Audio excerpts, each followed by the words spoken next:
আমাদের সচিবালয়ে যারা আগুন দিচ্ছেন প্রকৃতপক্ষে শেখ হাসিনাকে বাঁচাবার এবং দুর্নীতিপরায়ণ তৎকালীন এমপি মন্ত্রী তথাকথিত ইউনিয়ন পরিষদের একজন চেয়ারম্যান, তাদের ইউনিটের একজন সভাপতি পর্যন্ত হাজার কোটি টাকার যে দুর্নীতি করেছেন তার দলিল দস্তাবেজ যার সচিবালয়ে সংরক্ষণ ছিল, এগুলোকে পুড়িয়ে দিয়ে তারা শেখ হাসিনা সহ তাদের দোসরদের রক্ষা করতে চান।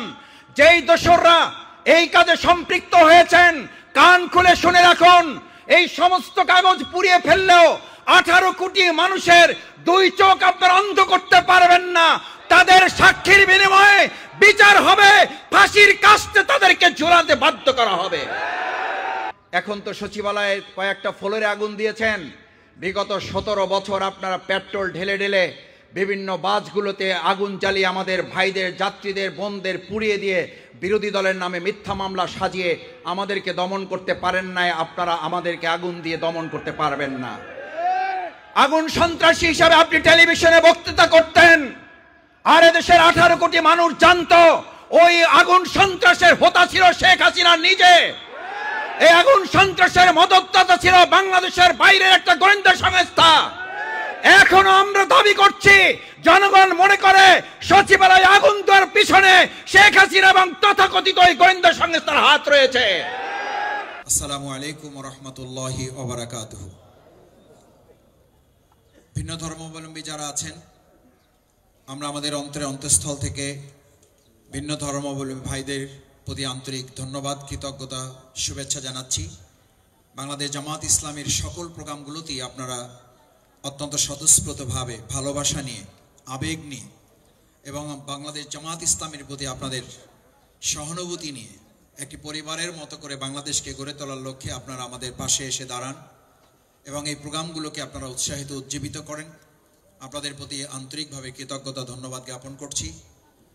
আইন শৃঙ্খলা রক্ষাকারী সম্মানিত সদস্যবৃন্দ যারা কষ্ট করছেন, সে সমস্ত আইন শৃঙ্খলা রক্ষাকারী সদস্যবৃন্দের প্রতিও আন্তরিক অভিনন্দন এবং শুভেচ্ছা, ধন্যবাদ জ্ঞাপন করছি। সম্মানিত ভাই এবং বন্ধুগণ, বাংলাদেশ জামাত ইসলামী বাংলাদেশের স্বাধীনতোত্তর এই স্বাধীনতাকে অর্থবহ করার জন্য আমরা শুরু থেকেই বাংলাদেশের জনগণের পাশে দাঁড়িয়ে 4 দফা কর্মসূচির আলোকে আমরা আমাদের কার্যক্রম পরিচালনা করে আসছি। আমরা মানুষের কাছে মহাগ্রন্থ আল কোরআনের আহ্বান এই জন্য পৌঁছাচ্ছি, মহাগ্রন্থ আল কোরআনই হচ্ছে মানুষের মুক্তির ঠিকানা। আজকের অন্তর্বর্তীকালীন সরকার যত রোডম্যাপের ঘোষণায় করুক, যত সংস্কারের কথাই বলুক, প্রকৃতপক্ষে আল্লাহ সুবহানাহু ওয়া তাআলা পৃথিবীতে মানুষকে পাঠিয়ে এই দুনিয়া কিভাবে পরিচালিত হলে, কোন রোডম্যাপে চললে, কোন সংস্কারের পদ্ধতি অবলম্বন করলে আমাদের মুক্তি হবে, সে কথা তিনি পরিষ্কার ঘোষণা করে জানিয়েছেন, ফা ইম্মা ইয়াতিয়ান্নাকুম মিন্নি হুদান। আমি তোমাদেরকে একটা রোডম্যাপ দিয়ে দিলাম, আমি তোমাদেরকে সংস্কারের একটা পথ এবং পদ্ধতি তোমাদেরকে দিয়ে দিলাম। ফামান তাবিআ, এটাকে যদি তোমরা ফলো করো, এটাকে যদি তোমরা মানো, এটাকে যদি তোমরা নির্দেশ অনুসরণ করো, ফালা খাউফুন আলাইহিম, তাহলে তোমাদের কোনো ভয় নাই, ওয়ালা হুম ইয়াহজানুন, তাহলে তোমাদের উদ্বেগ এবং উৎকণ্ঠার কোনো কারণ নেই।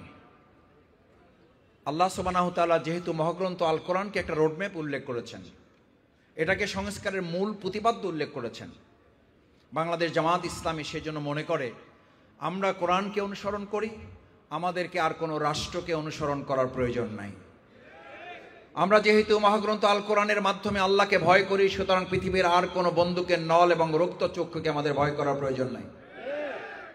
আমরা যেহেতু এক আল্লাহ তাআলার দেয়া এই বিধান মহাগ্রন্থ আল কোরআনের দাওয়াত মানুষের কাছে পৌঁছায়, সুতরাং তারা যদি দেশের বাইরে গিয়ে আবার দেশের ভিতরে ঢুকে এসে আমাদেরকে অস্থির করার চেষ্টা করে, সচিবালয়ে 2টা রুম অথবা 2টা ফ্লোর অথবা 2টা জায়গায় মন্ত্রণালয় তারা আগুন ধরিয়ে দিয়ে যদি মনে করে আবার বাংলাদেশে অস্থির করবে, আমরা বলবো আপনারা শুধু বোকার স্বর্গে নেই, আপনারা বোকারও রাজত্ব করছেন। তবে এটা ঠিক,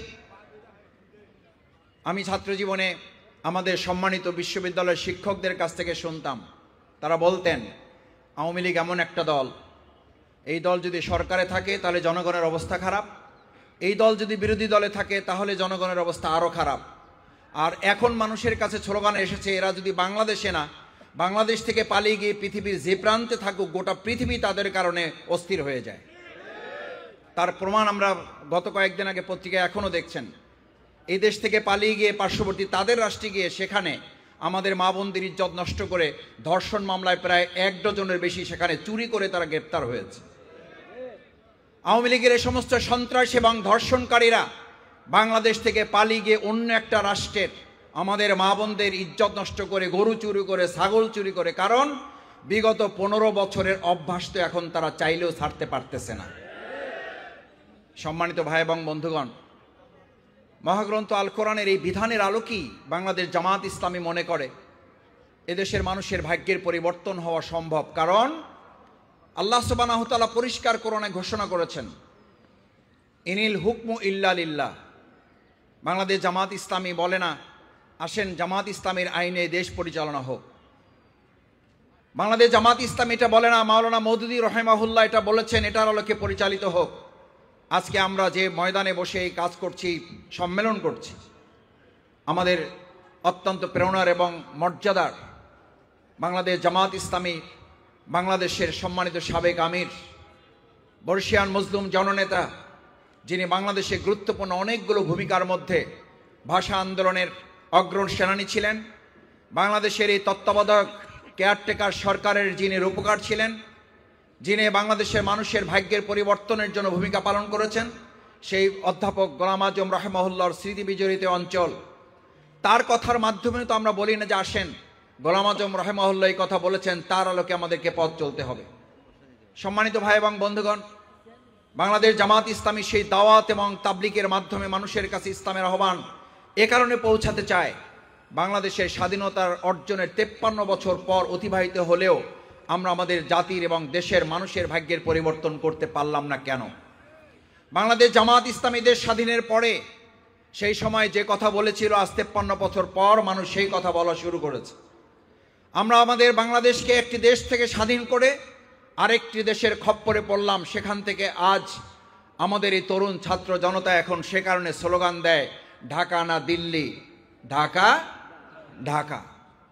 আমাদের এই সময় সবচেয়ে গুরুত্বপূর্ণ 3টা স্লোগান ছিল, তার মধ্যে একটা স্লোগান হচ্ছে এই, ঢাকা না দিল্লি, ঢাকা ঢাকা। কেন এই স্লোগান তুলতে হলো? এই স্লোগান বাংলাদেশ জামাত ইসলামী সেই স্বাধীনোত্তর সময় তুলেছিল। আমরা এই দেশের মানুষকে সতর্ক করে বলেছিলাম যে স্বাধীনতা আমরা অর্জন করেছি মূলত আমরা বাঘের পিঠ থেকে সিংহের মুখের মধ্যে পড়েছি।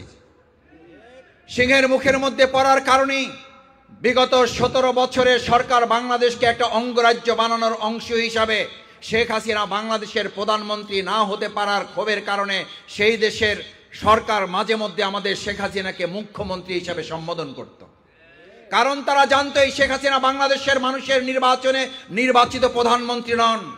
তারা জানতেন চাপিয়ে দেওয়া একজন রাষ্ট্রনায়ক হিসেবে আমাদের উপরে তাকে বসিয়ে দেওয়া হয়েছে। সম্মানিত ভাই এবং বন্ধুগণ, বাংলাদেশ জামাত ইসলামী সেজন্য মনে করে আল্লাহর জমিনে আল্লাহর আইনের আলোকে যতক্ষণ পর্যন্ত সমাজ রাষ্ট্র পরিচালিত না হবে ততক্ষণ পর্যন্ত মানুষের প্রকৃত ভাগ্যের পরিবর্তন হবে না।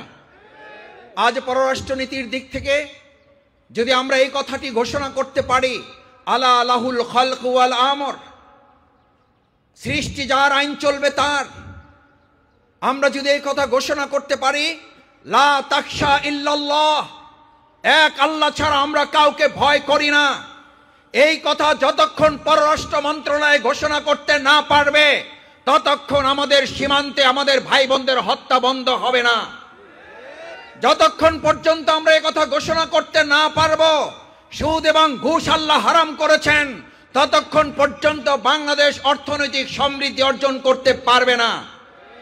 আজ একটা কথা ফারহান ফায়েজের শহীদের পিতাকে সামনে রেখে বলতে চাই, শহীদের পিতারা আমাদের কাছে যে আবেদন করছেন, যে আহ্বান জানাচ্ছেন, অর্থনৈতিক সমৃদ্ধি অর্জনের একটা বাংলাদেশ, যতক্ষণ পর্যন্ত আমাদের ওই শহীদ সন্তানেরা যে স্লোগান তুলেছিল উই ওয়ান্ট জাস্টিস, আল্লাহর জমিনে আল্লাহর বিধানের আলোকে ন্যায়ের শাসন প্রতিষ্ঠিত করা না যাবে ততক্ষণ আমাদের এই শহীদের স্বপ্ন বাংলাদেশে পূরণ কেউ করতে পারবেন না।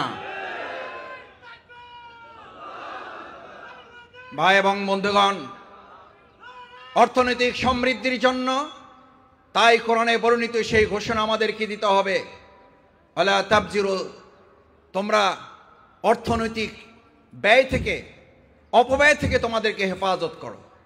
আমরা বিগত দিনে উন্নয়নের নামে কি শুনেছি?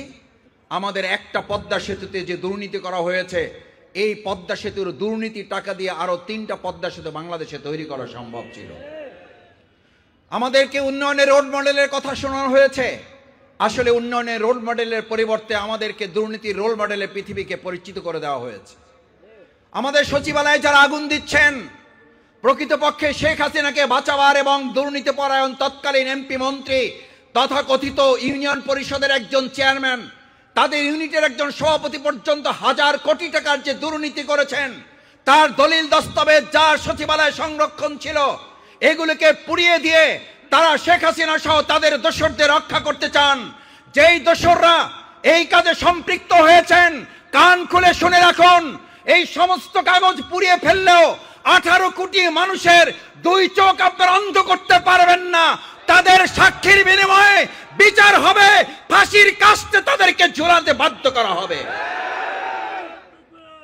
সাথে একথাও পরিষ্কার বলি, সচিবালয়ে আগুন দিয়ে যদি কেউ মনে করেন এই অন্তর্বর্তীকালীন সরকার আর আমাদের জুলাই আগস্টের গণ অভ্যুত্থানের আন্দোলনের, বৈষম্য বিরোধী আন্দোলনের অকুতোভয় সৈনিকরা ভয় পেয়ে যাবে, তাহলে আপনারা বোকার স্বর্গে আছেন।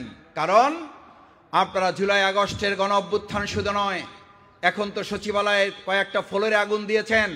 বিগত 17 বছর আপনারা পেট্রোল ঢেলে ঢেলে বিভিন্ন বাসগুলোতে আগুন জ্বালিয়ে আমাদের ভাইদের, যাত্রীদের, বোনদের পুড়িয়ে দিয়ে বিরোধী দলের নামে মিথ্যা মামলা সাজিয়ে আমাদেরকে দমন করতে পারেন নাই। আপনারা আমাদেরকে আগুন দিয়ে দমন করতে পারবেন না। আগুন সন্ত্রাসী হিসাবে আপনি টেলিভিশনে বক্তৃতা করতেন, আর এদেশের 18 কোটি মানুষ জানতো ওই আগুন সন্ত্রাসের হোতা ছিল শেখ হাসিনা নিজে। এই আগুন সন্ত্রাসের মদতদাতা ছিল বাংলাদেশের বাইরের একটা গোয়েন্দা সংস্থা। এখনো আমরা দাবি করছি, জনগণ মনে করে সচিবালয়ে আগুন দেওয়ার পিছনে শেখ হাসিনা এবং তথাকথিত ওই গোয়েন্দা সংস্থার হাত রয়েছে। বাংলাদেশ জামাত ইসলামী ইতিমধ্যেই বার্তা দিয়েছে। আমাদের পক্ষ থেকে সংগঠনের সেক্রেটারি জেনারেল অধ্যাপক মিয়া গোলাম পরোয়ার সাবেক এমপি বিবৃতি দিয়েছেন, অতি সত্বর সুষ্ঠু নিরপেক্ষ তদন্তের মাধ্যমে তাদেরকে খুঁজে বের করে আইনের আওতায় নিয়ে এসে এবং ভবিষ্যতে এরকম আর কোনো দুর্ঘটনা যেন ঘটতে না পারে সে ব্যাপারে সতর্ক থাকার জন্য আমরা বর্তমান তত্ত্বাবধায়ক অন্তর্বর্তীকালীন সরকারকে আহ্বান জানিয়েছি। সম্মানিত ভাই এবং বন্ধুগণ, বাংলাদেশ জামাত ইসলামীর আরও গুরুত্বপূর্ণ 3টি কাজের মধ্যে আমরা সংগঠন, ঐক্য, জাতীয় ভিত্তিতে মানুষকে একত্রিত করে আমাদের এই প্রিয় মাতৃভূমি বাংলাদেশকে 2006 সালের 28শে অক্টোবর বিচ্ছিন্ন করে, জাতিকে বিভক্ত করে তারা যেভাবে এই দেশটাকে দখল করতে চেয়েছিল, সেদিন আমরা সীসাডালা প্রাচীরের মতো দাঁড়িয়ে থেকে আমাদের ভাইদেরকে হত্যা করা হয়েছে। আমাদের নেতৃবৃন্দকে আমরা হত্যা করতে দেই নাই। আমাদেরকে হত্যা করা হয়েছে, আমাদের অফিসে আগুন জ্বালাতে দেওয়া হয় নাই, আমাদের ভাইদেরকে শহীদ করা হয়েছে। আমাদের সেদিনের পল্টন ময়দানের মঞ্চের ধারে কাছে আমরা সন্ত্রাসীদেরকে আসতে দেই নাই। 2006 সালের 28শে অক্টোবর সকাল 7টা থেকে দুপুর সন্ধ্যা 7টা পর্যন্ত 12 ঘন্টা লড়াই করে আমাদের ভাইয়েরা সেদিন প্রমাণ করেছে বাংলাদেশ জামাত ইসলামীকে শহীদ করা যায়, 1 সেকেন্ডের জন্য আমাদেরকে মাথা নত করানো যায় না। আমাদের নেতৃবৃন্দকে ফাঁসি দেওয়া যায়, আমাদের নেতৃবৃন্দকে হত্যা করা যায়, আমাদের এই পাশে ডিবি অফিসে রিমান্ডের নামে অত্যাচার করে ভাইদেরকে আহত এবং পঙ্গুত্বের দিকে ঠেলে দেওয়া যায়। কিন্তু বাংলাদেশ জামাত ইসলামীর এই নেতৃবৃন্দ বেঁচে থাকতে আমাদের অর্থনীতিকে আমরা পঙ্গু করতে দেব না।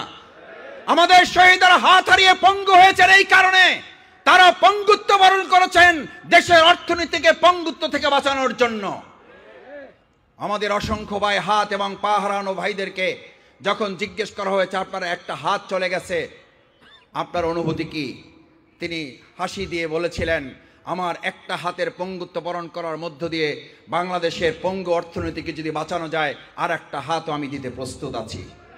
এরকম সোনার সন্তানেরা যে বাংলাদেশে আছে, এরকম সোনার ছেলেরা যারা শহীদ ফারহান পায়েজের মতো ছেলেরাই বাংলাদেশে আছে, সেই বাংলাদেশ নিয়ে আর কাউকে ষড়যন্ত্র এবং সিনেমিনি খেলতে দেওয়া হবে না। আমাদের ভাইরা অন্ধ হয়েছেন, কিন্তু আইএমএ জাহিলিয়ার অন্ধকার থেকে বাংলাদেশকে আলোকিত করেছেন। আমাদের ভাইয়েরা জীবন দিয়েছেন, কিন্তু আমাদের মৃত স্বাধীনতাকে তারা আবার নতুন করে উজ্জীবিত করে এখন মানুষ 1971 সালে স্বাধীনতা পর আবার নতুন করে বলতে শুরু করেছে আসলে আমাদের দেশ স্বাধীন হয়েছে 2024 সালের 5ই আগস্ট। আজকে আমাদের শহীদ পরিবারের পক্ষ থেকে যে দাবি উঠেছে, আমরা শুধু বলবো তাদের গেজেট প্রকাশ করে শেষ নয়, আমাদের প্রত্যেকটি শহীদ পরিবারকে সম্মান এবং মর্যাদার সাথে এই নতুন বাংলাদেশে বসবাস করার ব্যবস্থা তাদেরকে করে দিতে হবে। প্রত্যেক শহীদ পরিবারকে রাষ্ট্রীয়ভাবে সম্মান এবং মর্যাদার জায়গায় তাদেরকে উন্নীত করতে হবে। আহত এবং পঙ্গুত্ব প্রত্যেকটি পরিবারকে রাষ্ট্রীয়ভাবে তাদেরকে কোনো একটা আত্মকর্মসংস্থানের ব্যবস্থা করে দিতে হবে। আমরা এই কারণে এই কথা বলছি যে শহীদ এবং আহত পঙ্গুত্ব ভাইদের সামনে রেখে এই সুন্দর বাংলাদেশ বিনির্মাণ হলো, যদি তাদেরকে সম্মান এবং মর্যাদাবান করা না যায় তাহলে আওয়ামী লীগের মতো আমাদেরকেও ওই বিচারের কাঠগড়ায় দাঁড়াতে হবে। কারণ 71 সালের মুক্তিযুদ্ধকে আওয়ামী লীগ তাদের নিজেদের ব্যক্তিগত দলীয় এবং পারিবারিক সম্পদে পরিণত করেছিল, আর বাংলাদেশ জামাত ইসলামী বলছে 2024 সালের জুলাই আগস্টের গণ অভ্যুত্থানের শহীদ জামাত ইসলামী বা কোনো রাজনৈতিক দলের নয়। 2024 সালের জুলাই আগস্টের গণ অভ্যুত্থান কোনো একটা দল বা ব্যক্তির সম্পদ নয়। 2024 সালের জুলাই আগস্টের গণ অভ্যুত্থান এদেশের 18 কোটি মানুষের সম্পদটাকে সেভাবেই আমাদের কাজে লাগাতে হবে। আওয়ামী লীগ যেভাবে 71 এবং মুক্তিযুদ্ধকে বিতর্কিত করেছে, আওয়ামী লীগ যেভাবে 71 এবং মুক্তিযুদ্ধদের কলঙ্কিত করেছে, আগামী দিনে দেশের মানুষ 2024 সালের নতুন স্বাধীনতা যুদ্ধকে, মুক্তিযুদ্ধকে, নতুন প্রজন্মকে আর আমরা কাউকে বিতর্কিত করতে দেব না।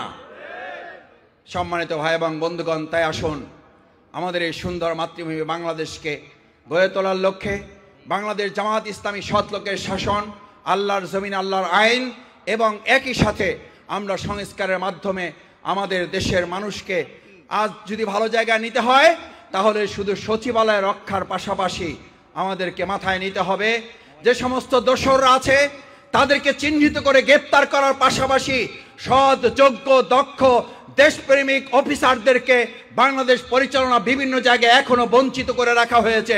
অতি সত্বর তত্ত্বাবধায়ক সরকার ইন্টারিম গভর্নমেন্টের কাছে আমরা আহ্বান জানাই, আজকের এই সম্মেলন থেকে উদাত্ত আহ্বান জানাচ্ছি, আমাদের সেই সৎ, যোগ্য, দেশপ্রেমিক সমস্ত নাগরিক যারা অফিসার হিসেবে বিভিন্ন জায়গায় পদবঞ্চিত আছেন তাদেরকে অতি সত্বর আসল জায়গায় বসিয়ে দেশ পরিচালনার জন্য আপনারা সংস্কার কাজ সম্পন্ন করুন। সে তাহলেই আমাদের ষড়যন্ত্রকারীরা বুঝতে পারবে এই বাংলাদেশকে আর কোনোভাবে ক্ষতিগ্রস্ত করা যাবে না। আসুন সেই সুন্দর বাংলাদেশ বিনির্মাণে আমরা প্রত্যেকের জায়গা থেকে ভূমিকা পালন করি, সেই প্রত্যাশা ব্যক্ত করে আমি আমার কথা শেষ করছি। আল্লাহ হাফেজ। বাংলাদেশ জিন্দাবাদ, বাংলাদেশ জামাত ইসলামী জিন্দাবাদ, রমনা থানা জিন্দাবাদ।